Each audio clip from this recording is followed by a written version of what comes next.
الذين يحققون هذا الهدف أن يجعلنا من هذه الصفوف.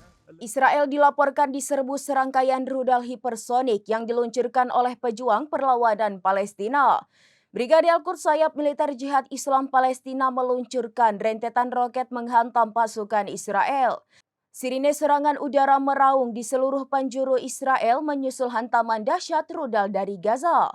Dikutip dari Al-Mayadin via Tribunnews pada Jumat 18 Juli 2025, insiden itu terjadi di wilayah Sderot, pusat kota Israel pada Kamis 17 Juli. Sementara itu, media Israel melaporkan rudal tersebut menghantam fasilitas militer dan instalasi penting. Bahkan rudal hipersonik pejuang Al-Quds berhasil menembus sistem pertahanan Iron Dome. Ledakan besar terlihat di beberapa lokasi strategis, memicu kepanikan warga yang berlarian ke tempat perlindungan. Dalam serangan terpisah, pejuang Al-Quds menargetkan buldoser Israel dengan granat kejut di wilayah Khan Yunis. Dilaporkan bentrokan senjata dan granat tangan pun pecah hingga menimbulkan korban jiwa di pihak Israel. Serangan ini diklaim sebagai balasan atas agresi brutal Israel di Gaza.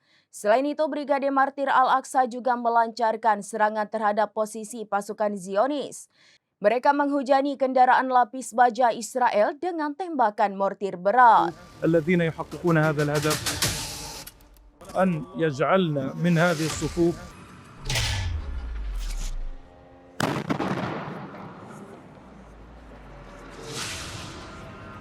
Demikian informasi terkini Syederalun, saksikan terus informasi lainnya. Jangan lupa like dan share seluruh akun serambinews.com.